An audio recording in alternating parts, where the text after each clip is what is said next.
আচ্ছা, শুধুমাত্র যে কোষ বিজ্ঞান ওই চ্যাপ্টারটাই হচ্ছে প্রবলেম এরকম না। এর আগের কোন চ্যাপ্টারেও যদি প্রবলেম থাকে, ওইগুলো হচ্ছে আমাকে বলতে পারো। হ্যাঁ? পদার্থের গঠন, তারপর হচ্ছে এর আগের যে চ্যাপ্টারটা ছিল যে অণু, পরমাণু এগুলা নিয়েও যদি কোন কারো প্রবলেম থাকে, ওইটাও হচ্ছে আমাকে বলতে পারো এখানে। আমরা বিজ্ঞান দিয়ে শুরু করি, তারপর হচ্ছে পর্যায়ক্রমে হচ্ছে গণিত, ইংলিশ ওইগুলোতে হচ্ছে যাচ্ছি। ওকে?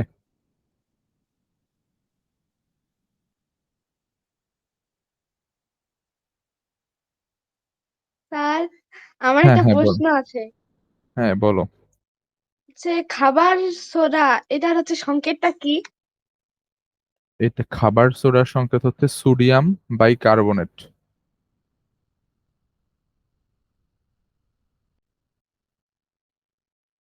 এটা হচ্ছে খাবার সোডার সংকেত।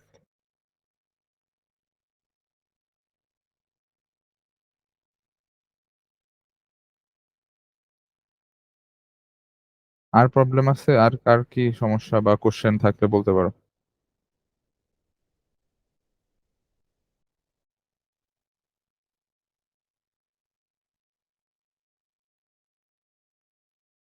বুঝতে পেরেছো? এটা এটা হচ্ছে তোমার খাবার সোডার সংকেত। খাবার সোডা। হুম।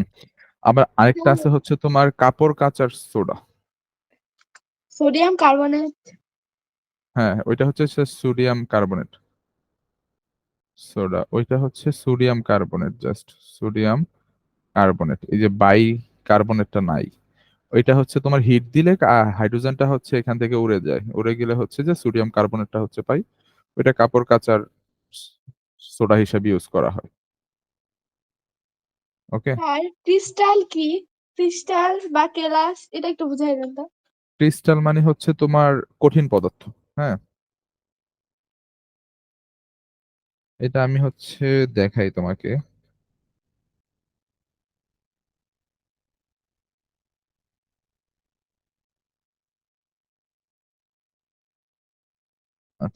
যদি বলি আমি, ক্রিস্টাল হচ্ছে একটা, আচ্ছা ক্রিস্টাল বা কেলাস।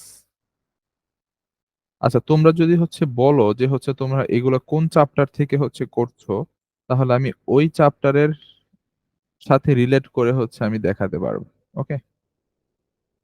কোন মানে বইয়ের কত নাম্বার পেজ থেকে হচ্ছে বলছো, একটু বললে ভালো হয়। Sir, 29 page. আচ্ছা, 29 পেজ।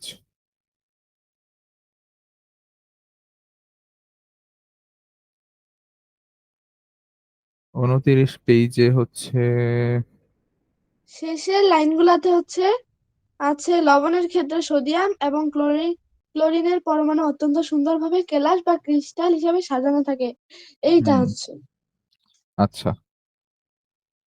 তো ক্রিস্টাল হচ্ছে একটি পদার্থ বা মিশ্রণ, বা একটি কঠিন রূপ যার পরমাণুর অভ্যন্তরীণ বিন্যাস, হ্যাঁ, প্রায়শই হচ্ছে বহিরাগত সমতল মুখের পুনরাবৃত্তি করে।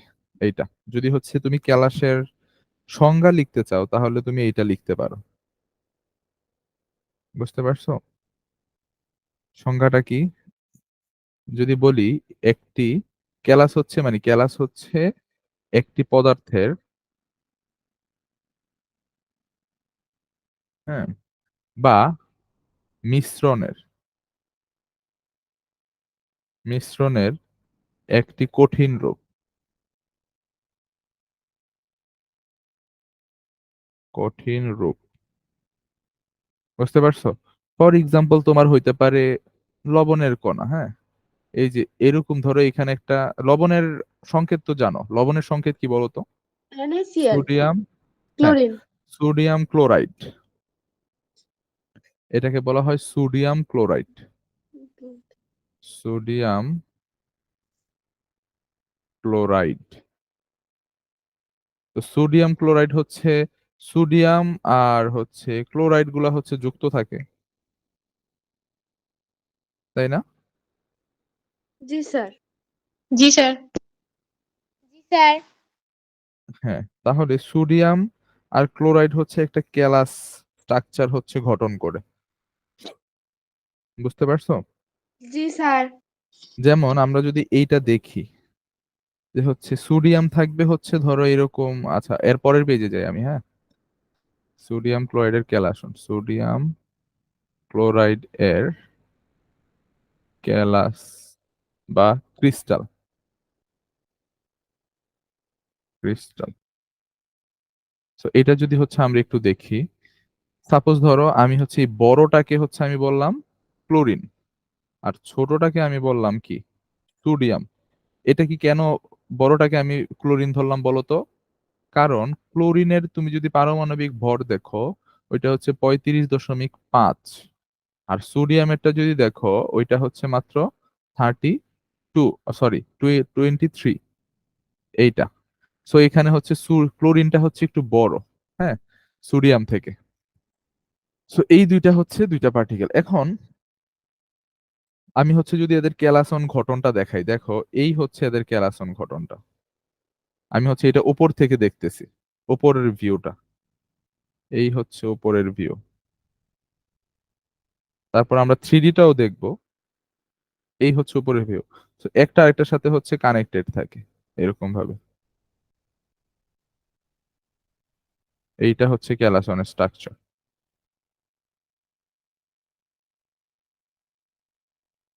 বুঝতে পারছো? সেটা যদি তুমি ইয়াতে দেখো, দেখতে চাও, তাহলে দেখো এরকম হবে কিছুটা। তুমি যদি একটা স্ট্রাকচার এঁকে নাও 3 ডাইমেনশনাল, হ্যাঁ এটা কিন্তু 3 ডাইমেনশনাল, এই যে একটা বক্স যদি তুমি আঁকো, তো এটার এই যে কর্নার গুলাতে তুমি কাকে দিবে? ক্লোরিনকে দিবে, হ্যাঁ। এই যে কর্নার গুলাতে থাকবে হচ্ছে ক্লোরিন, এই যে ক্লোরিন, আর এই যে মাঝখানে থাকবে সোডিয়াম। এই যে সোডিয়াম গুলা হচ্ছে মাঝখানে মাঝখানে থাকবে। তো এইটা হচ্ছে সোডিয়াম ক্লোরাইডের হচ্ছে ক্যালাস বা ক্রিস্টাল, মানে হচ্ছে ওদের ভৌতিক ঘটনটা এটা বোঝায়। যে এই যে সব কোনায় কোনায় হচ্ছে ক্লোরিন থাকবে, এই যে এগুলা হচ্ছে ক্লোরিন আর এগুলা হচ্ছে সোডিয়াম, বুঝতে পারছো এটা? এই যে ক্লোরিন জি সোডিয়াম, স্যার।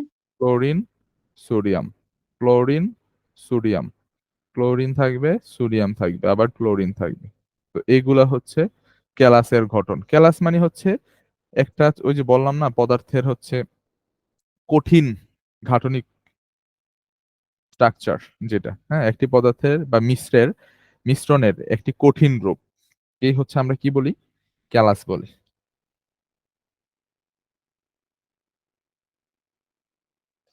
স্যার, হ্যাঁ আইসোটোপ হ্যাঁ, সম্পর্কে একটু বলেন তো, আইসোটোপ। আচ্ছা কে বলছে এটা? স্যার, জুয়াইরিয়া। আচ্ছা জুয়াইরিয়া বলছে, আর বাকিরাও হচ্ছে কোশ্চেন করো, কার কি প্রবলেম আছে। আচ্ছা আমরা হচ্ছে এখন আইসোটোপ সম্পর্কে জানবো। আইসোটোপ, ওকে। আচ্ছা আইসোটোপ কি জিনিস বলো, কে জানো?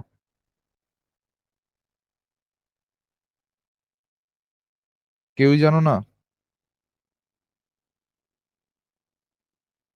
জেমি জানো আইসোটোপ কি?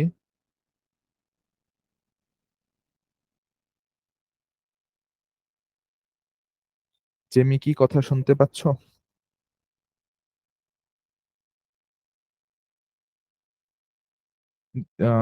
সুবা জানো আইসোটোপ কি? No sir. স্যার, আমি সংজ্ঞাটা জানি, কিন্তু এটা কি বুঝাইছে ওটা জানি না। আচ্ছা আমরা একটু দেখি সংজ্ঞাটা হচ্ছে, দেখো সংজ্ঞাটা বলি? একই মৌলের, হ্যাঁ। বলবো হ্যাঁ সংজ্ঞাটা? হ্যাঁ বলো, আচ্ছা বলো, তুমি বলো। যে সকল মৌলের ভর সংখ্যা ভিন্ন কিন্তু প্রোটন সংখ্যা একই, তারা পরস্পর আইসোটোপ। হুম, আচ্ছা তাহলে তুমি লিখতে পারি যে যে কোনো, তোমার সংজ্ঞাটাই লিখি, আবার বলো। যে সকল মৌলের ভর সংখ্যা ভিন্ন কিন্তু প্রোটন সংখ্যা একই, তারা পরস্পর আইসোটোপ। ওকে, সো যে সকল মৌলের হচ্ছে ভর সংখ্যা ভর সমান। ভর সংখ্যা ভিন্ন আচ্ছা ভর সংখ্যা ভিন্ন, গুড। ভর সংখ্যা ভিন্ন কিন্তু প্রোটন সংখ্যা একই, তারা প্রোটন পরস্পর সংখ্যা এক, আইসোটোপ। প্রোটন সংখ্যা এক, একই, তারা তাদেরকে আমরা পরস্পর। পরস্পরের আইসোটোপ বলি।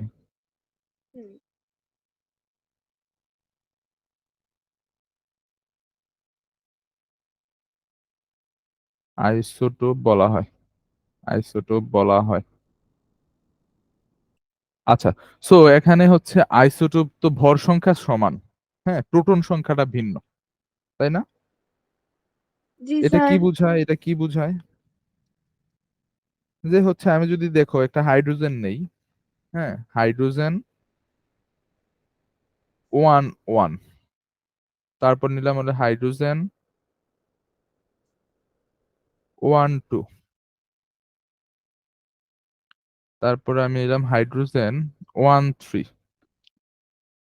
আচ্ছা, এই যে এইটা হচ্ছে হাইড্রোজেনের 3টা আইসোটোপ,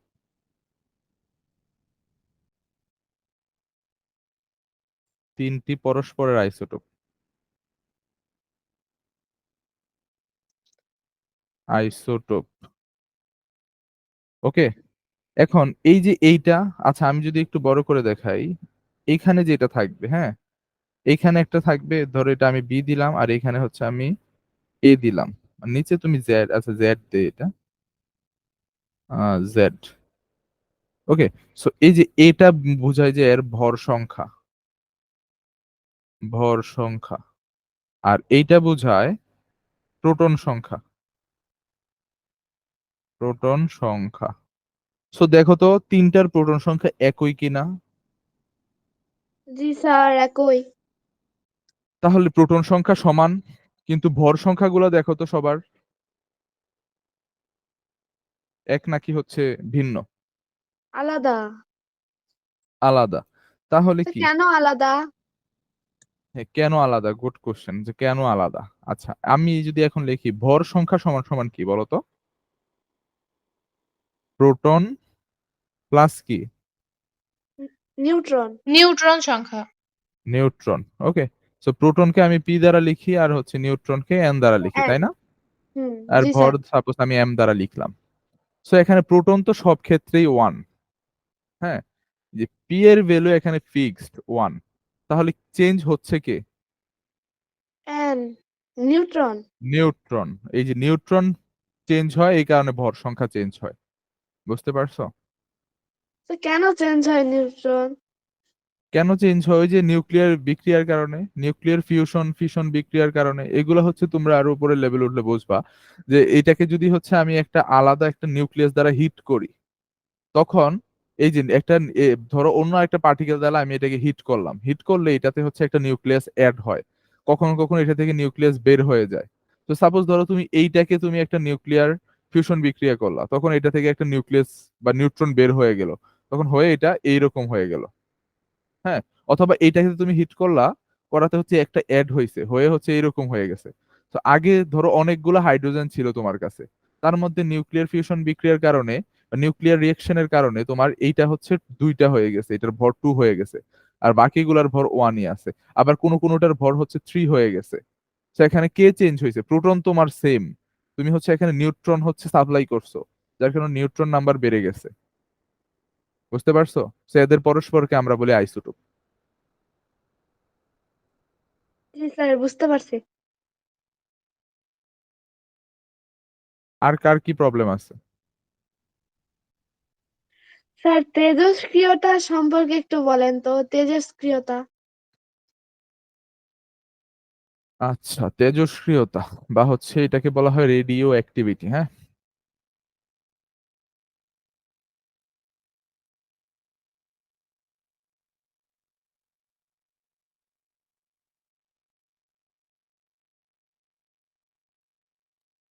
তেজস্ক্রিয়, আচ্ছা একারে দিই, তেজস্ক্রিয়তা বা হচ্ছে রেডিও অ্যাক্টিভিটি, ওকে। এটা হচ্ছে ওই যে এইটাও হচ্ছে তোমার এক ধরনের নিউক্লিয়ার রিয়াকশন বা বিক্রিয়া, আমি লিখি নিউক্লিয়ার বিক্রিয়া। কেন হয়? ফর এক্সাম্পল, এটা হচ্ছে কি হবে বলতো? তেজস্ক্রিয় রশ্মি নির্গত হবে।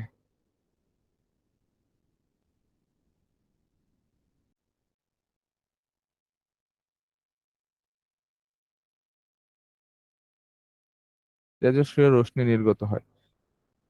এটাও হচ্ছে ওই যে আইসোটোপেরই একটা তোমার হচ্ছে ইউজ। এটা সম্পর্কে কার হচ্ছে প্রবলেম আছে বলো তো, আর কে কে হচ্ছে জানো না এই জিনিসটা? স্যার আমার জোয়াইরিয়া। হুম, তোমার তো বুঝতে পারছি, আর কার হচ্ছে প্রবলেম আছে ওদের? তো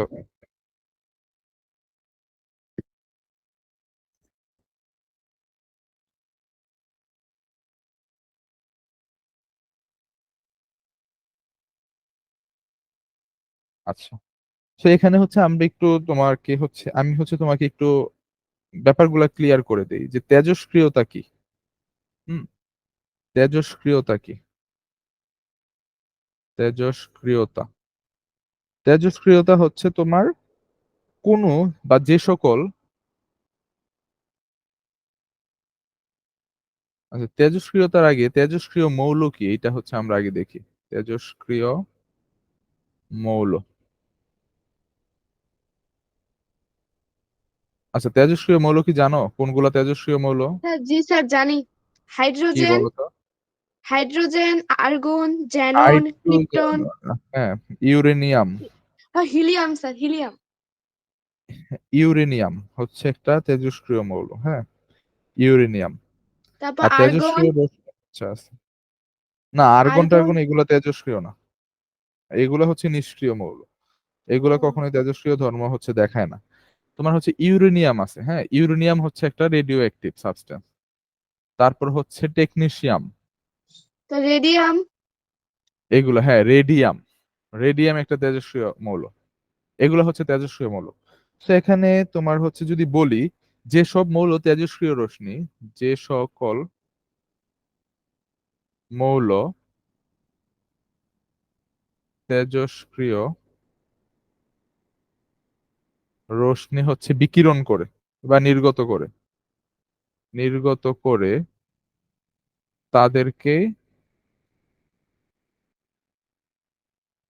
তেজস্ক্রিয় মৌল বলে।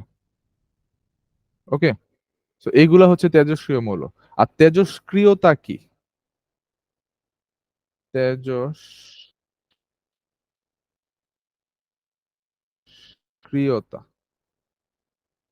এই যে এখানে একটা স হবে, হ্যাঁ, তেজস্ক্রিয়তা হলো তেজস্ক্রিয় রশ্মি নির্গত হওয়ার প্রক্রিয়াকে তেজস্ক্রিয়তা বলে, হ্যাঁ, তেজস্ক্রিয় রশ্মি নির্গত হওয়ার প্রক্রিয়া।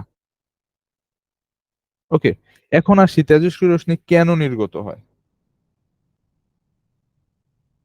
হ্যাঁ, কেন তেজস্ক্রিয়তা হয়? তেজস্ক্রিয়তা হয়, এখন বলছে যে তোমার অস্থিতিশীল নিউক্লিয়াস গুলোকে, হ্যাঁ, তাদের থেকে রশ্মিগুলো বিকিরণ হওয়ার প্রক্রিয়াটি হচ্ছে তেজস্ক্রিয়তা। এখন অস্থিতিশীল নিউক্লিয়াস যদি আমরা দেখতে চাই তাহলে হচ্ছে, দাঁড়াও আমি হচ্ছে তোমাকে দেখাই, তো দেখাইলে মেবি এটা হচ্ছে ভালো হবে।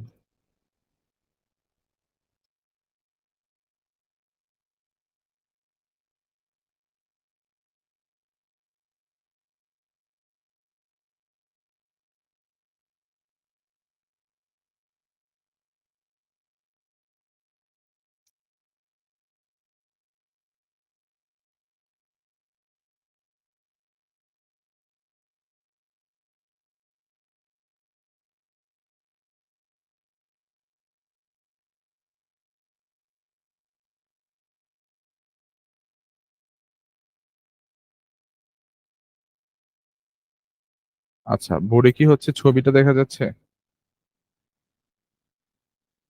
সরি।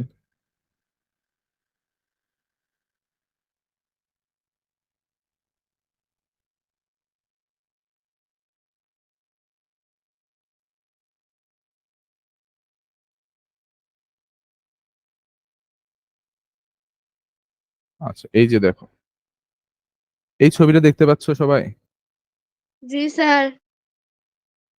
এই যে দেখো, কেন হচ্ছে তেজস্ক্রিয়তা তৈরি হয়। একটা অস্থিতিশীল নিউক্লিয়াস থাকে, এইটা হচ্ছে ফর এক্সাম্পল একটা অস্থিতিশীল নিউক্লিয়াস। অস্থিতিশীল নিউক্লিয়াস মানে কি? এটা থেকে অলওয়েজ হচ্ছে তোমার ইলেকট্রন বের হইতে চায়, তারপর প্রোটন বের হয়, তারপর নিউট্রন বের হয়, হ্যাঁ, এগুলো হচ্ছে বের হয়। সো এই যে প্রোটন, ইলেকট্রন, নিউট্রন এগুলা হচ্ছে বের হইতে চায়, হ্যাঁ, বা বের হয়, ওই কারণেই হচ্ছে মেইনলি হচ্ছে তেজস্ক্রিয়তা তৈরি হয়। যেমন আলফা কণা যেটা, হ্যাঁ, আলফা কণা হচ্ছে সবচেয়ে ভারী। এই যে দেখো এটাতে কি থাকে, দুইটা প্রোটন দুইটা নিউট্রন। এই যে লালগুলা হচ্ছে তোমার প্রোটন আর নীলগুলা হচ্ছে নিউট্রন। বুঝতে পারতেছো? এই যে বিটা রে বের হইতেছে এখান থেকে, তারপর হচ্ছে গামা রে বের হইতেছে। গামা রে মানে হচ্ছে একটা নিউট্রন তোমার ভাঙ্গে, হ্যাঁ, ভেঙে হচ্ছে একটা প্রোটন হয় আর একটা হচ্ছে ইলেকট্রন হয়, হয়ে হচ্ছে ইলেকট্রনটাই হচ্ছে মেনলি গামা রে।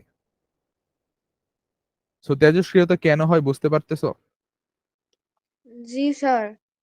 একটা অস্থিতিশীল নিউক্লিয়াস থেকে বিভিন্ন ধরনের কণা বের হইতে থাকে তোমার, আর ওই যে বের হয় কণাগুলা, এইগুলাই হচ্ছে একটা তেজস্ক্রিয় রশ্মি তৈরি করে। এবং এখন রশ্মি কেন হয় ওইটারও হচ্ছে একটা এক্সপ্লেনেশন আছে, যে হচ্ছে তুমি যখন হচ্ছে নিউক্লিয়াসে থাকে তখন ওইটা অনেক বেশি শক্তিশালী একটা পরমাণু থাকে, আর যখন হচ্ছে সে বাইরে বের হইতে থাকে তখন সে ক্রমাগত হচ্ছে শক্তি, হ্যাঁ, আলো রূপে হচ্ছে বিকিরণ করতে থাকে, যার কারণে হচ্ছে আমরা রেডিয়েশন দেখতে পাই বা তেজস্ক্রিয় রশ্মি হিসাবে এটাকে কল্পনা করা হয়। ক্লিয়ার? জি স্যার। আচ্ছা, তারপর জেমি বলো তোমার কি প্রবলেম আছে বলো। স্যার আপাতত তো আমার কোনো প্রবলেম নাই। আচ্ছা সুভা, সুবার কি প্রবলেম আছে বলো তো।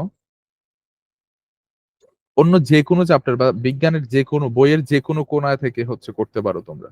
তোমরা যদি হচ্ছে সামনে অন্য চ্যাপ্টার পড়ে ফেলো, ওই চ্যাপ্টার থেকে হচ্ছে কোশ্চেন করতে পারো। স্যার পৃষ্ঠা 26-এর বিশুদ্ধ পদার্থ শনাক্তকরণটা একটু বুঝাই দিবেন আবার? পৃষ্ঠা 26, আচ্ছা।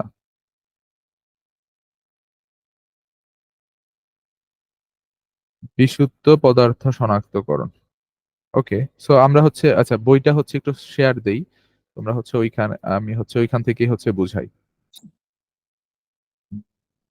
বই দেখা যায়, বই দেখা যায়। জি স্যার। জি স্যার। আচ্ছা, একজন একটু রিডিং পড়ো, যে হচ্ছে সুভাই পড়ো একটু রিডিং পদার্থের ভৌত ধর্ম থেকে। বিশুদ্ধ এটাই তো। পদার্থ শনাক্তকরণ। জি স্যার। পদার্থের ভৌত ধর্ম হলো এমন বৈশিষ্ট্য যা পদার্থের প্রকৃত রূপ পরিবর্তন না করে পর্যবেক্ষণ করা যায়। রং, গন্ধ, ঘনত্ব, গলনাঙ্ক, স্ফুটনাঙ্ক এবং দ্রাব্যতা হলো ভৌত ধর্মের উদাহরণ। ভৌত ধর্ম একটি বিশুদ্ধ পদার্থ শনাক্ত করতে ব্যবহার করা যেতে পারে। যেমন বিশুদ্ধ পদার্থের একটি নির্দিষ্ট গলনাঙ্ক থাকে কিন্তু মিশ্রণের কোনো নির্দিষ্ট গলনাঙ্ক থাকে না। ওকে, কাজেই আমি এই জায়গাটাই হচ্ছে ব্যাখ্যা করি তোমাকে। দেখো আমি বোর্ডে চলে যাই একটু, হ্যাঁ, তোমাদের হচ্ছে বোর্ডটা দেখো।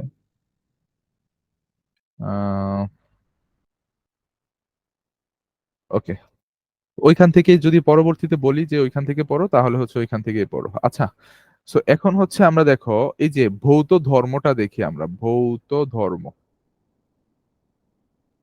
পদার্থের দুইটা ধর্ম আছে, জানো এটা? ভৌত একটা ধর্ম হচ্ছে, আর রাসায়নিক। হ্যাঁ, আরেকটা হচ্ছে রাসায়নিক ধর্ম। সো আমরা ভৌত ধর্মটা দেখি। ভৌত ধর্ম হচ্ছে যেটা, হ্যাঁ, পরিবর্তন হইলে হচ্ছে মানে যে অবস্থার পরিবর্তন হয় বা আকার আকৃতির পরিবর্তন হয়, ওইটা হচ্ছে ভৌত ধর্ম বলা হয়। যেমন তোমার কঠিন থেকে তরল হয়েছে, এটা কোন ধর্ম পরিবর্তন হয়েছে বলতো? ভৌত ধর্ম। ভৌত ধর্ম, ওকে। আবার তরল থেকে গ্যাস হয়ে গেছে, এটা কোন ধর্ম পরিবর্তন হয়েছে? ভৌত ধর্ম। ভৌত ধর্ম। সো এখন দেখো আমরা হচ্ছে দেখি যে হচ্ছে আমি হচ্ছে এখানে হচ্ছে, ধরো এটা হচ্ছে একটা লিকুইড, হ্যাঁ,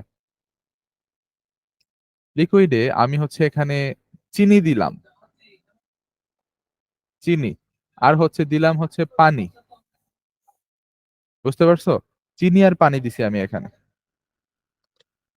এখন এটাকে আমরা কিভাবে আলাদা করব বলো তো? বিশুদ্ধ কিভাবে করব চিনিটাকে পানি থেকে? এটা তো হচ্ছে মিক্স হয়ে গেছে, শরবত হয়ে গেছে। কারো কি কোনো আইডিয়া আছে? স্যার ফুটিয়ে। হ্যাঁ, এখন দেখো তোমার চিনির যে হচ্ছে স্ফুটনাঙ্ক, হ্যাঁ, চিনির স্ফুটনাঙ্ক পানির স্ফুটনাঙ্কের চেয়ে অনেক বেশি। পানির স্ফুটনাঙ্ক কত বলো তো? 0°C স্ফুটাঙ্ক 100°C। হ্যাঁ, তাহলে পানির স্ফুটনাঙ্ক হচ্ছে 100°C, পানির স্ফুটনাঙ্ক। আর ওইখানে চিনির স্ফুটনাঙ্ক হচ্ছে আরো বেশি, যার কারণে তুমি চিনিকে ফুটাইতে বা বাষ্পে পরিণত করতে অনেক বেশি তাপ লাগবে।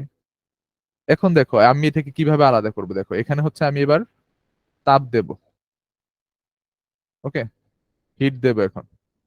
সো হিট যদি দেই আমি, যখন হচ্ছে তাপমাত্রা 100°C পৌঁছাবে, তখন কি করবে? পানিগুলা বাষ্প হয়ে উড়ে যাবে না? জি স্যার। জি স্যার। আর নিচে জমে থাকবে কি? পানি ও চিনি, চিনি পানি তো আর থাকবে লবণ। না, পানি পানি চলে গেছে, জাস্ট চিনি গুলা নিচে পড়ে থাকবে। ও, লবণ দেননি স্যার? না, লবণ লবণ দেই নাই, লবণ দেই নাই, চিনি থাকবে নিচে পড়ে। হ্যাঁ, বুঝতে পারছো? জি স্যার। সো এইটাকে বলা হয় বিশুদ্ধকরণ প্রক্রিয়া, যে তুমি পানি আর চিনি একসাথে ছিল, ওইটা অবিশুদ্ধ ছিল, এখন তুমি পানিটাকে বাষ্প করে বের করে ফেলছো, জাস্ট এখানে চিনি, বিশুদ্ধ চিনি পড়ে আছে এখানে। বুঝতে পারছো এটা কিভাবে ভৌত ধর্ম ব্যবহার করে পদার্থ বিশুদ্ধকরণ করা হয়? এতটুকু ক্লিয়ার কিনা? তারপর হচ্ছে আমরা সামনের দিকে আগাবো। সুবা কি হচ্ছে বুঝতে পেরেছো? জি স্যার। আচ্ছা, তারপরে হচ্ছে পড়ো তো, তারপর থেকে পড়ো।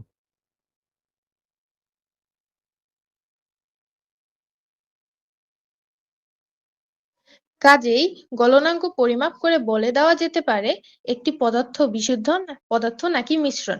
যদি মিশ্রণের উপাদানগুলো আলাদা করার প্রয়োজন হয়, সেগুলো সাধারণত রাসায়নিক বিক্রিয়া ছাড়াই আলাদা করা যায়। কাজেই আমরা বিভিন্ন ধরনের রাসায়নিক পদার্থকে এভাবে ভাগ করতে পারি।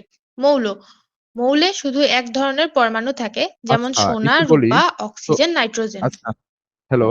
হ্যাঁ, আচ্ছা, এই যে গলনাঙ্ক তুমি ব্যবহার করতে পারো, আমরা তো হচ্ছে স্ফুটনাঙ্ক ব্যবহার করে উদাহরণটা দিছি। সিমিলারলি তুমি গলনাঙ্ক ব্যবহার করতে পারো।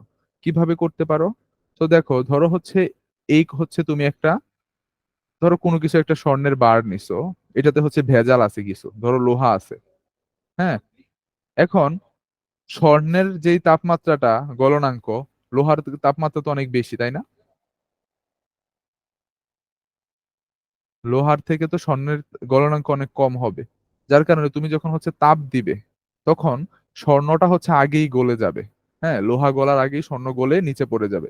তো তুমি তখন হচ্ছে লোহাগুলাকে আলাদা করে ফেলতে পারবা, আর স্বর্ণগুলো তো নিচে জমিয়েই যাবে। বুঝতে পেরেছো? তো এইটা জি হচ্ছে আরেকটা স্যার। জি স্যার। আরেকটা হচ্ছে অ্যাপ্রোচ হইতে পারে, যে হচ্ছে বিশুদ্ধকরণ করার প্রক্রিয়া। হ্যাঁ, তারপর পরো মৌল কি জিনিস। মৌল হচ্ছে, তুমি যদি একটা পদার্থ তোমার কাছে আছে, ধরো হচ্ছে স্বর্ণ আছে, স্বর্ণকে যদি আরো ভাঙো, ভাঙতে ভাঙতে একদম অনুপরমাণু পর্যায়ে চলে যাও, তখনও তুমি হচ্ছে স্বর্ণের পরমাণুই হচ্ছে পাবে, আর অন্য কিছুই পাবে না। তখন এটাকে তুমি বলবা মৌল। তার মানে কি, এটা 100% বিশুদ্ধ, তাই না? আর এটাতে কোনো ভেজাল নাই, অন্য কোনো পরমাণু নাই, অন্য কোনো পদার্থের পরমাণু নাই, তখন এটাকে তুমি বলবা যে হচ্ছে মৌল। হ্যাঁ, এই যে মৌল শুধু এক ধরনের পরমাণু থাকে, বুঝতে পারছো? যদি স্বর্ণের পরমাণু থাকে, তাহলে স্বর্ণের পরমাণুই থাকবে। আর যদি লোহার পরমাণু থাকে, লোহার পরমাণুই থাকবে। রূপার থাকলে রূপার, অক্সিজেন থাকলে শুধু অক্সিজেনই থাকবে, এখানে নাইট্রোজেন থাকবে না। আর নাইট্রোজেন থাকলে শুধু নাইট্রোজেনই থাকবে। বুঝতে পেরেছো মৌলটা? যে কোশ্চেন করেছিলে, বুঝতে পেরেছো মৌল কি জিনিস? জি স্যার। আচ্ছা, তারপর যৌগ পড়ো।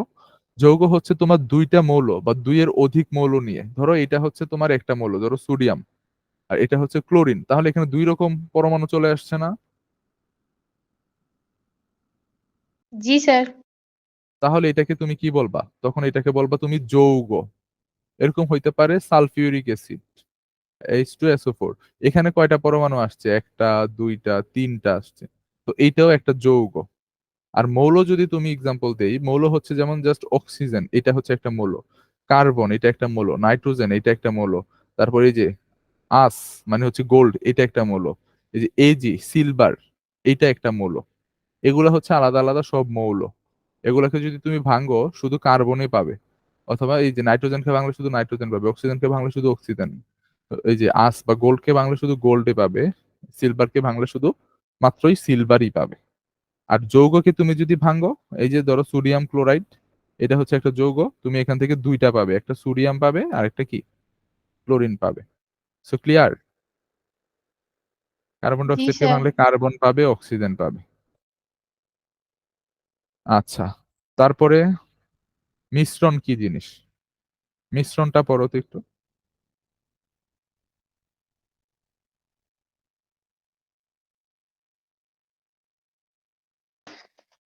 মিশ্রণ একটি মিশ্রণে দুই বা ততোধিক ভিন্ন পদার্থ থাকতে পারে যেগুলো পরস্পরের সঙ্গে যুক্ত থাকে না। মিশ্রণকে আমরা তিন ভাগে ভাগ করতে পারি: বিভিন্ন মৌলের মিশ্রণ, যেমন অক্সিজেন ও হিলিয়ামের মিশ্রণ; বিভিন্ন মৌল ও যৌগের মিশ্রণ, যেমন বাতাস, অক্সিজেন, নাইট্রোজেন ও কার্বন ডাই অক্সাইডের মিশ্রণ; বিভিন্ন যৌগের মিশ্রণ, যেমন পানি আর লবণের মিশ্রণ। আচ্ছা, মিশ্রণ হচ্ছে তুমি আলাদা করতে পারবা, হ্যাঁ। যদি হচ্ছে আমি দেখাই,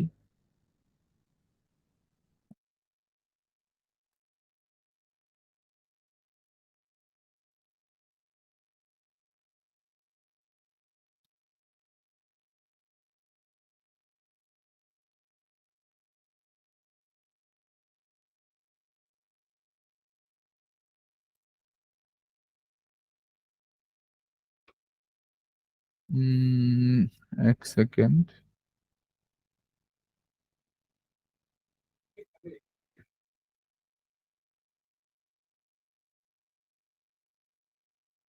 আচ্ছা, তো আমরা হচ্ছে এমনি হচ্ছে ড্র করে দেখাই, যে স্লাইডটা শেয়ার দিই তোমাদের। রাইট।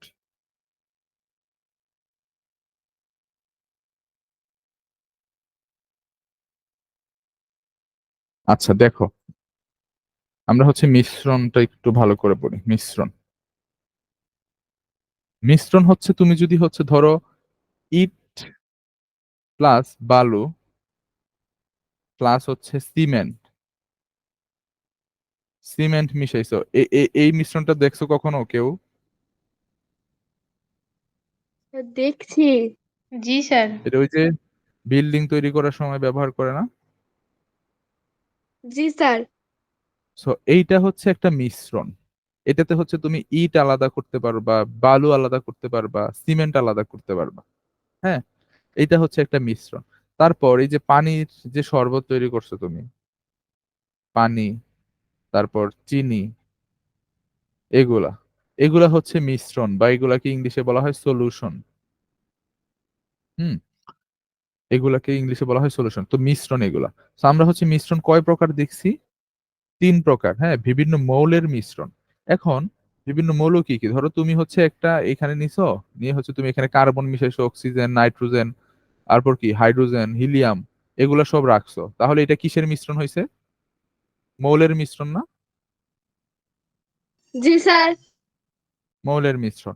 আবার আরেকজন হচ্ছে তৈরি করছে, এরকম একটা অবজেক্ট নিছে, এটাতে হচ্ছে তোমার সালফিউরিক অ্যাসিড রাখছে, তারপর হচ্ছে পানি রাখছে।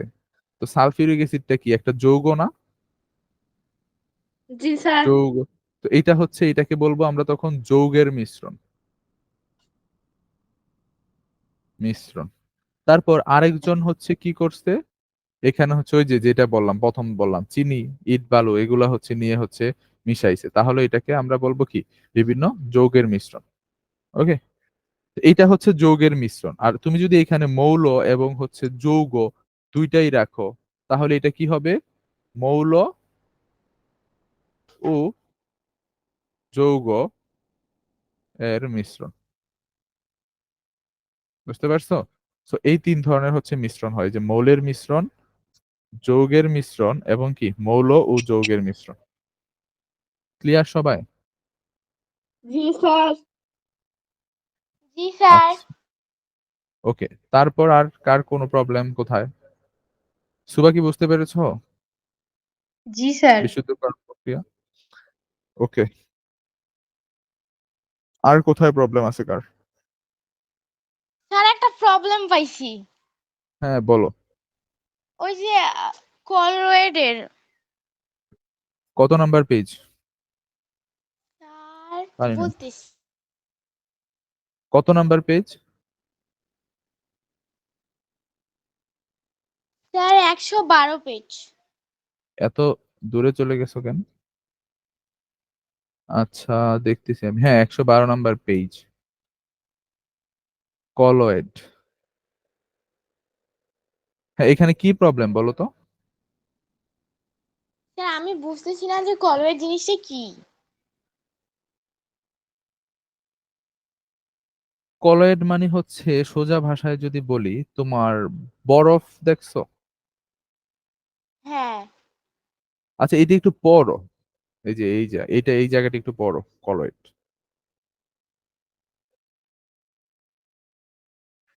জেমি হচ্ছে বোর্ড দেখতে পাচ্ছ না বইটা জি স্যার। স্ক্রিনে? হ্যাঁ, পড়ো। আমরা সাসপেনশনের বেলায় দেখেছি যে ভাসমান দ্রবের কণাগুলো কিছুক্ষণ স্থির রাখা হলে সেগুলো পাত্রের তলায় জমা হয়। আমরা হয়তো এটাই লক্ষ্য করেছি তোমরা হয়তো এটাই লক্ষ্য করছো যে কণাগুলো যদি খুব সূক্ষ্ম হয় তাহলে সেগুলো নিচে থিতিয়ে পড়তে সময় বেশি নেয়। তাহলে স্বাভাবিকভাবেই আমাদের মনে প্রশ্ন জাগে কণাগুলো কি এমন সূক্ষ্ম হতে পারে যে স্থির অবস্থায় রেখে দিলেও তা কখনো তলানি হিসেবে জমা হবে না। আসলেই সেই রকম হতে পারে এবং এ ধরনের মিশ্রণকে কলয়েড বলা হয়। অর্থাৎ আমরা বলতে পারি কলয়েড হলো এমন প্রকৃতির মিশ্রণ যেখানে ক্রমাগত না নাড়িয়ে বা ঝাঁকিয়েই মিশ্রিত পদার্থের কণাগুলোকে সবসময় ভাসমান বা মিশ্রিত অবস্থায় রাখা যাবে। দীর্ঘ সময় স্থির রাখলেও সেগুলো আলাদা হয়ে নিচে থিতিয়ে পড়বে না। কলয়েডের হ্যাঁ, থাক, উপাদানগুলো এতটুকুই থাক। এতটুকুতে হচ্ছে কে কি বুঝতে পারোনি বলো তো, বা হচ্ছে কে কি বুঝতে পেরেছো? সুভা কি বুঝতে পেরেছো বলো?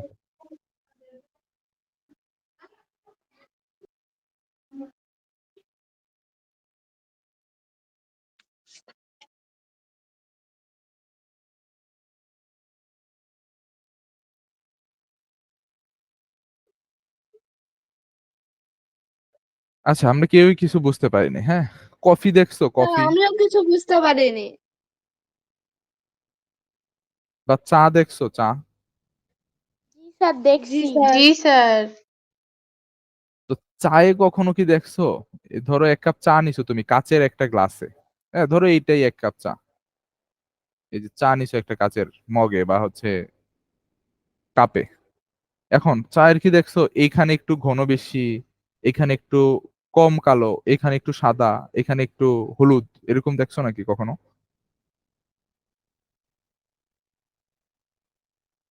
এরকম কি হয় আদৌ, নাকি সবটার কালার সেমই থাকে? না স্যার, একটু উপরের দিকে একটু বেশি গাঢ় হয় আর নিচের দিকে একটু হালকা হয়। কে দেখছে এটা? তা আমি জুয়াইরিয়া দেখছিলাম। এরকম হয় না। তুমি যদি ভালো করে মিক্স করো তাহলে সব জায়গায় সেম থাকে। হ্যাঁ, চা দেখবা নিচে যেমন উপরেও তেমন, নিচে তলানি পড়তে পারে, ওইটা আলাদা হিসাব। আর যদি এরকম একটা জায়গায় দেখো, দেখবা যে সব জায়গায় সেম ধরনের কালার। তার মানে এটা বোঝায় যে চাটা একটা হচ্ছে সমসত্ব মিশ্রণ, তার মানে সব জায়গায় সমান পরিমাণ মিশ্রিত আছে। বুঝতে পারছো? সব জি স্যার। জায়গায় সমান পরিমাণ মিশ্রিত আছে। তো ওইটাকে বলা হয় একটা কলয়েড। হ্যাঁ, ওইটাকে বলা হয় একটা কলয়েড, যেখানে হচ্ছে সবগুলা কণা, ধরো চায়ের সবগুলা কণা সব জায়গায় সমান পরিমাণে আছে। পুরাটা চায়ের সব জায়গায় সমান পরিমাণে আছে। ওইটাকে বলা হবে একটা কলয়েড, এবং স্থির থাকে। যার কারণে এইখানে তুমি দেখবা না যে সাদা হয়ে গেছে, আবার এইখানে একটু ঘন কালো, বা এইখানে হচ্ছে একটু কালচা বেশি, এরকম তুমি দেখবা না। দুধ দেখছো? দুধের এক্সাম্পলই দেই, দুধ দেখছো না? জি স্যার দেখছি। এটা কি দেখছি। কোথাও একটু হলুদ, কোথাও একটু কালো, এরকম কি হয়? নাকি সব জায়গায় সেম কালার? না স্যার। না স্যার স্যার, সেম। সব জায়গায় সেম কালার। হ্যাঁ, এইটাকে বলা হয় একটা কলয়েড, কারণ এটা হচ্ছে একটা সমসত্ব মিশ্রণ, যেখানে হচ্ছে সব জায়গায় কণাগুলো সমানভাবে যে স্থির অবস্থায় স্থির অবস্থায় থাকে, এবং সূক্ষ্ম স্থির অবস্থায় থাকে, মানে একদম সব জায়গায় সমানভাবে থাকে। এটাই বুঝাইছে। হ্যাঁ, নিচে থিতিয়ে পড়বে না। নিচে কি দুধ রাখলে কি নিচে জমা হয় কিছু? নো হয় না। স্যার। হ্যাঁ, হয় না। তো এইটাকে বলা হয় একটা কলয়েড পদার্থ। তারপর আরো উদাহরণ দেওয়া যায়, যেমন হচ্ছে সাবানের ফেনা। এটাও হচ্ছে আবার ভাতের মাড় বা হচ্ছে ফেনা। ভাতের ফেনা বা মাড় দেখছো কখনো? জি স্যার, ভাতের যে দেখছি। হচ্ছে হ্যাঁ, ওইটাও হচ্ছে একটা কেলাস। এটা সব সময় সমান থাকে। ওকে, সো কলয়েড সম্পর্কে কি ক্লিয়ার, নাকি হচ্ছে কনফিউশন আছে এখনো? স্যার বুঝছি। আচ্ছা, তারপর স্যার হচ্ছে আরো বুঝছি। যদি দেই, তারপর হচ্ছে তোমার কুয়াশা দেখছো না? জি স্যার। জি স্যার। কুয়াশা দেখবা হচ্ছে যদি কুয়াশা বা পানি যেটাই বলো, পানি বা হচ্ছে এগুলো হচ্ছে সমান যায়, সব জায়গায় সমান থাকে। তো এইগুলাকে বলা হয় হচ্ছে কলয়েড। আর কার কোথায় প্রবলেম আছে বলো?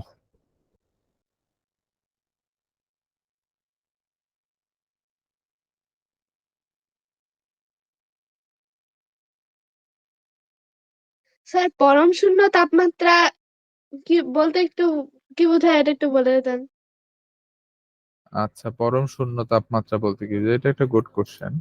এটা কই পাইছো তুমি?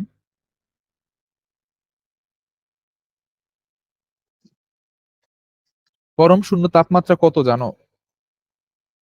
জানি না স্যার। 58 পেজ।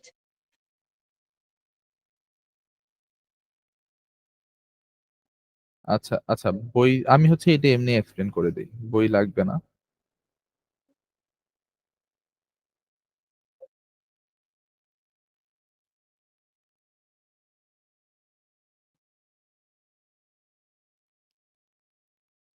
ওকে, সো পরম শূন্য তাপমাত্রা হচ্ছে -273.15 ডিগ্রি সেলসিয়াস। Degree Celsius. এখন এইটাকে পরম শূন্য তাপমাত্রা কেন বলা হয়? হুম, এটাকে যদি তুমি ফারেনহাইটে নাও তাইলে হবে হচ্ছে 460 degree Fahrenheit. Fahrenheit Celsius conversion জানো তোমরা? No sir. জানার কথা না, জানার কথা না। আচ্ছা, সো ওইগুলা আর উপরের ক্লাসে উঠলে পড়বা কিভাবে হচ্ছে ফারেনহাইট থেকে সেলসিয়াসে নেওয়া হয় এবং সেলসিয়াস থেকে ফারেনহাইটে নেওয়া হয়। ওকে,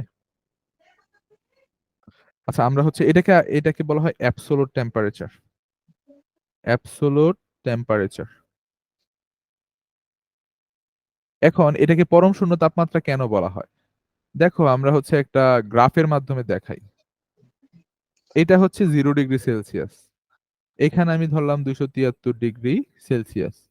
আর এইটা হচ্ছে -273 ডিগ্রি সেলসিয়াস। ওকে, সেখানে বলছে যে তুমি যদি হচ্ছে 0 ডিগ্রি সেলসিয়াসে কোনো একটা পদার্থের আয়তন ধরো ভি ছিল। আয়তন তো জানো, আয়তন জি স্যার। ভি ছিল। এখন তুমি যদি তাপমাত্রা বাড়াও, তাপমাত্রা বাড়লে আয়তন কি হয়, বাড়ে নাকি কমে? জানি না। বাড়ে। তুমি যদি হচ্ছে তাপমাত্রা বাড়াও, দেখো এটারও হচ্ছে ইয়ে আছে যে তাপমাত্রা বাড়ায়, জাস্ট এখানে বলে রাখি যে তাপমাত্রা যদি বাড়াই, তাপমাত্রা বৃদ্ধি পেলে হ্যাঁ, পদার্থের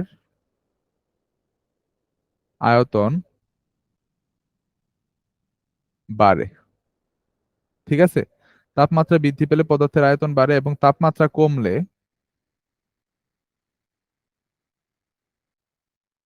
পদার্থের, লিখে রাখো এগুলা, পদার্থের আয়তন কমে। তো 0 ডিগ্রি সেলসিয়াসে হচ্ছে একটা পদার্থের একটা আয়তন ছিল, ধরো এটার আয়তন ভি ছিল।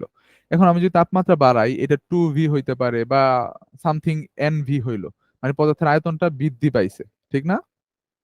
যে 2 গুণ হইতে পারে বা 3 গুণ 4 গুণ এরকম হারে বৃদ্ধি পাইতে থাকে। এখন আমি যদি উল্টা কেসটা করি, যে হচ্ছে কমাইতে থাকি, এখন তাপমাত্রা কমাইতে থাকতে কি করবে, দেখো এই যে এই পয়েন্টটা এসে কি হয়েছে পদার্থটা, এখানে যদি বি হয়, যদি নিচের দিকে নামি, এখানে জিরো না? জি স্যার। তাহলে পদার্থের আয়তনটা কি হয়ে গেছে, জিরো হয়ে গেছে না, শূন্য হয়ে গেছে না? জি স্যার। থিওরিটিক্যালি কিন্তু শূন্য হয়ে গেছে। তো যেই তাপমাত্রায় কোনো পদার্থের আয়তন শূন্য হয়, হ্যাঁ, তাকে আমরা কি বলি? পরম শূন্য তাপমাত্রা বলি। বুঝতে পারছো? জি স্যার।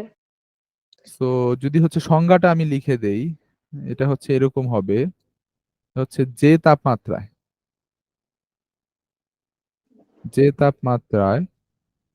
কোনো পদার্থের আয়তন গাণিতিকভাবে শূন্য হয়, সেই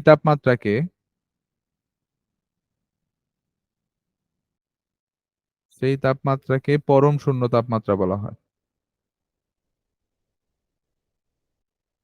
তোমাদের বইতে তো এখনই দিয়ে দিছে, এইগুলা হচ্ছে আমরা ইন্টারমিডিয়েট লেভেলে উঠে হচ্ছে বুঝতে পারছি ব্যাপারগুলা।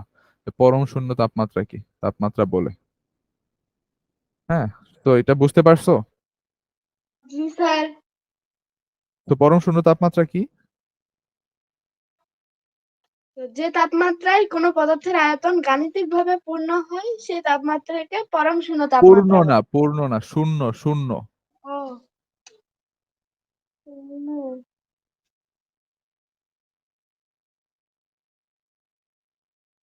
এই যে এখানে বলছে না পরম শূন্য, মানে সবকিছু শূন্য হয়ে যায়, আয়তনও শূন্য হয়ে যায়, এইটাই বোঝায় এটার মানে পরম শূন্য তাপমাত্রা।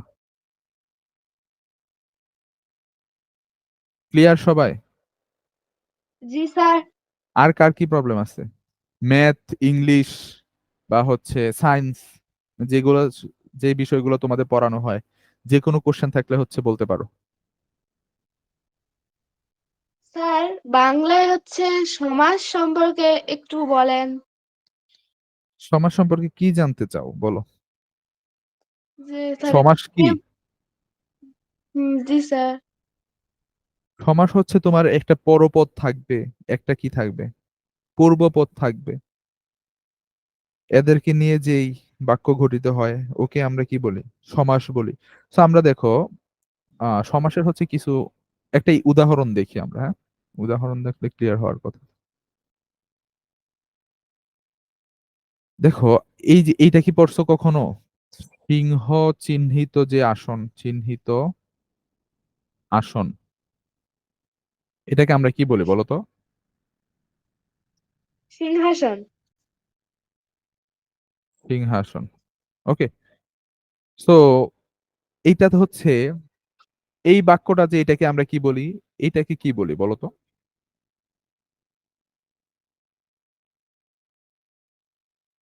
এটাকে আমরা কি বলি? এটা তো জানো না তোমরা, এটা ব্যাস বাক্য বলে।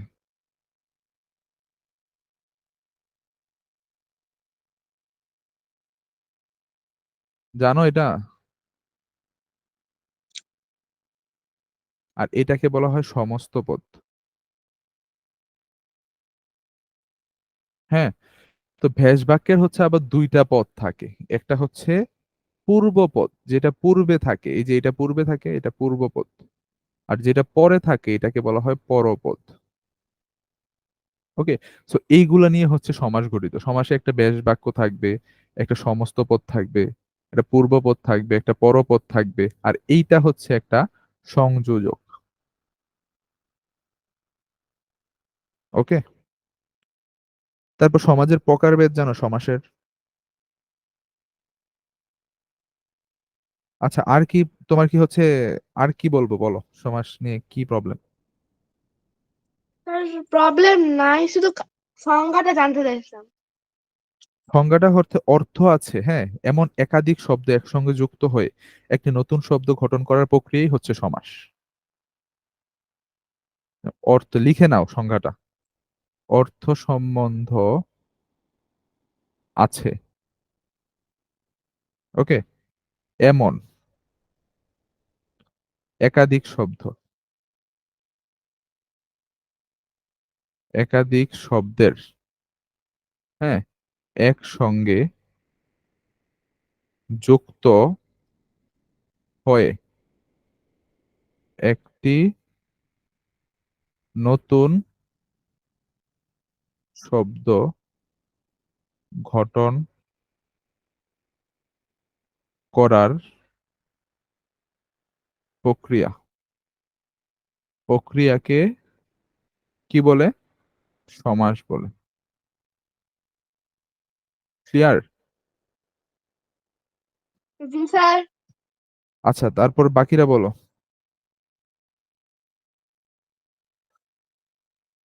সবাই কথা বলো, কার কি প্রবলেম আছে জানাও। স্যার বিজ্ঞানে একটা প্রবলেম আছে, সেটা হচ্ছে হচ্ছে মিথেনের। আচ্ছা আচ্ছা আচ্ছা, নিতেছি আমি। হামদা হচ্ছে চলে গেছে। আচ্ছা, জেমির কি প্রবলেম আছে অন্যান্য সাবজেক্টে? না স্যার। আচ্ছা, সুবা? No sir. আচ্ছা, প্রবলেম থাকলে বলতে পারো, যে কোনো প্রবলেম। আচ্ছা, তারপর হচ্ছে বলো, জুয়েরা বলো, মিথেনের কি? স্যার মিথেনের সংকেত কি? মিথেনের সংকেত জানো না? মিথেনের সংকেত হচ্ছে CH4। স্ট্রাকচার দেখো, C, hydrogen, hydrogen, hydrogen, hydrogen. তো এখানে বলা হয় যে কার্বনের হচ্ছে 4টা হাত থাকে।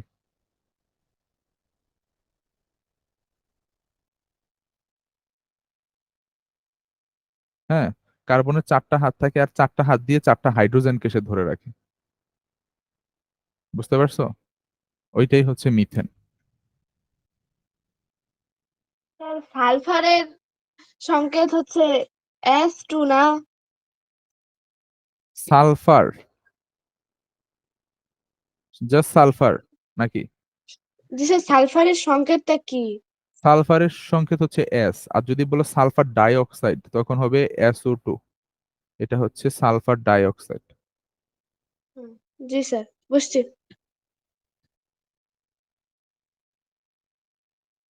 ম্যাথে আরো কোনো সব প্রবলেম নাই গণিতে? বা আচ্ছা, আর কি কোনো প্রবলেম আছে? এনিওয়ান?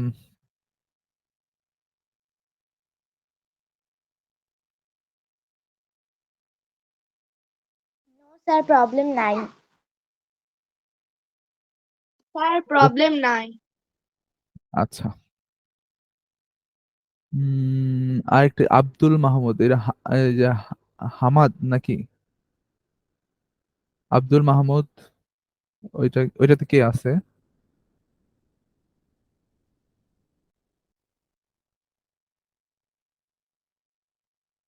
জি জি স্যার। হ্যাঁ হ্যাঁ, তোমার নাম কি যেন? হাম্মাদ। আচ্ছা হাম্মাদ, তোমার কি প্রবলেম আছে বলো। কিচ্ছু নেই। অন্যান্য কোনো সাবজেক্টে কোনো প্রবলেম আছে? ম্যাথ অথবা বিজ্ঞান, ইংলিশ, না। বাংলা? আচ্ছা ঠিক আছে। আচ্ছা, তোমাদের হচ্ছে একটা কোশ্চেন দেই। ইংলিশ তো তেমন পড়া হয় না, সো ইংলিশ থেকে দেই। ইংলিশে হচ্ছে তোমরা কি জানো, এই যে তোমাদের সাথে কি আমার কোন ন্যারেশনের কোনো ক্লাস হয়েছিল ইংলিশের? No sir. No no sir. Sir. আচ্ছা, টেন্স জানো না সবাই? জি স্যার। জানি। কত জি প্রকার? স্যার। কত প্রকার? তিন প্রকার। তিন প্রকার। তিন কি কি? প্রকার। Present, past, present, past, future. Sir আচ্ছা, এই যে প্রেজেন্ট টেন্স আবার কয় প্রকার? 4 প্রকার। 4 প্রকার। কি কি বলো তো?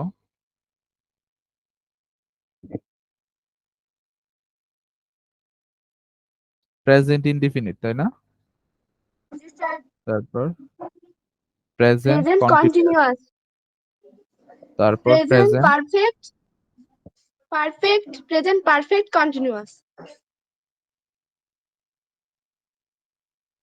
আচ্ছা, আরেকজন বলো তো পাস্টেরটা। Past indefinite, past continuous, past perfect, past perfect, continuous. ওকে,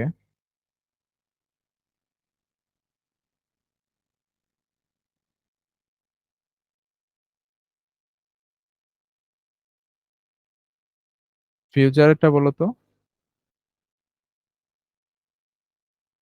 future future indefinite, indefinite, future হ্যাঁ perfect, future continuous. Continuous, future perfect continuous.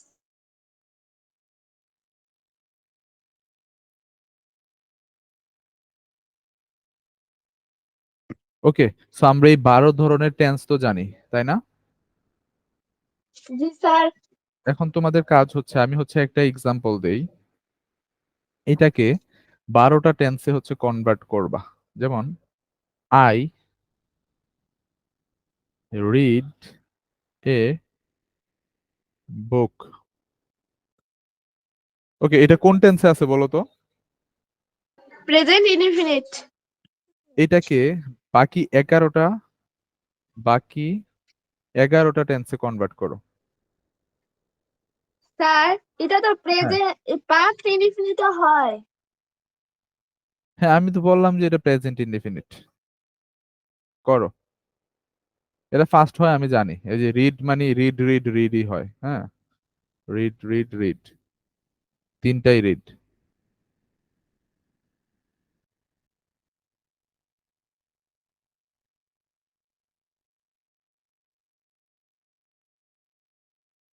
করো এটা কেউ, মানে এখন করা লাগবে না, এটা SW দেবো নাকি এখন করবা? স্যার এখন করি। আচ্ছা করো, 5 মিনিট সময়।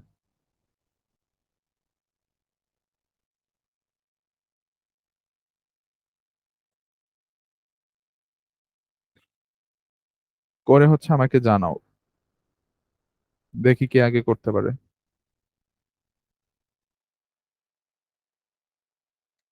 স্যার হয়ে গেছে।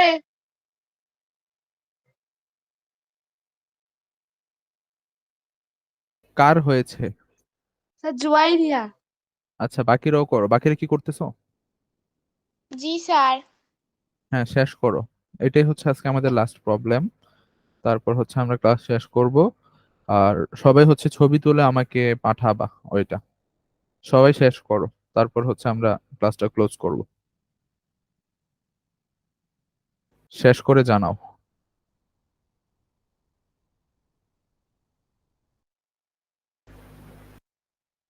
5 মিনিট শেষ কিন্তু তোমাদের। করা হয়েছে?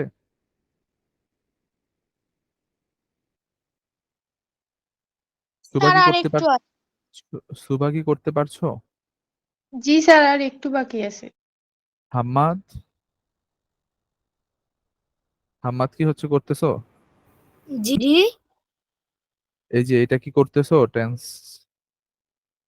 পারি না স্যার। আচ্ছা, আচ্ছা ঠিক আছে।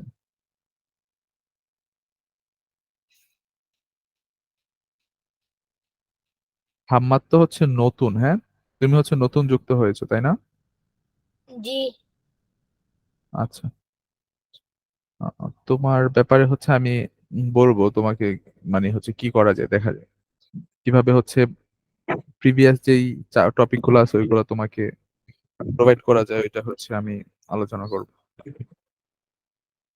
ওকে, বাকিরা হচ্ছে করে আমাকে জানাও, জানালে হচ্ছে তারপর ক্লাস ক্লোজ করব। তোমরা হচ্ছে ছবি তুলে হচ্ছে স্যার পাঠাবে। আমি হ্যাঁ না হচ্ছে এটাই স্কুল অ্যাপে মেসেজে পাঠিয়ে দিয়েছি, স্যার একটু দেখে চেক করে দেন তো গেছে নাকি। হ্যাঁ, আসছে আসছে। হ্যাঁ জুয়াইরা হচ্ছে পাঠিয়েছে হোমওয়ার্ক, ঠিক আছে আসছে। কয়বার পাঠাইছো তুমি, 3বার নাকি? স্যার দুইটা পেজ পাঠিয়ে। আচ্ছা, অ্যাক্সেস ডিনাই। আচ্ছা ছবিগুলো হচ্ছে আসছে, বাট হচ্ছে দেখা যাচ্ছে না, হ্যাঁ। ছবি তুলেও পাঠাইতে পারো, ছবি তুলে ইয়ার গুলা দেখা, জেমির গুলা হচ্ছে দেখা যায়, জেমি যে হচ্ছে আগে হচ্ছে পাঠিয়েছে, বাট তোমার গুলা হচ্ছে কেন জানি হচ্ছে অ্যাক্সেস ডিনাই দেখায়। আমিও দিয়ে দেখতে পাই না। তুমি হচ্ছে আবার একটু হচ্ছে পাঠাও, ছবি পাঠাও তো জাস্ট। Okay sir.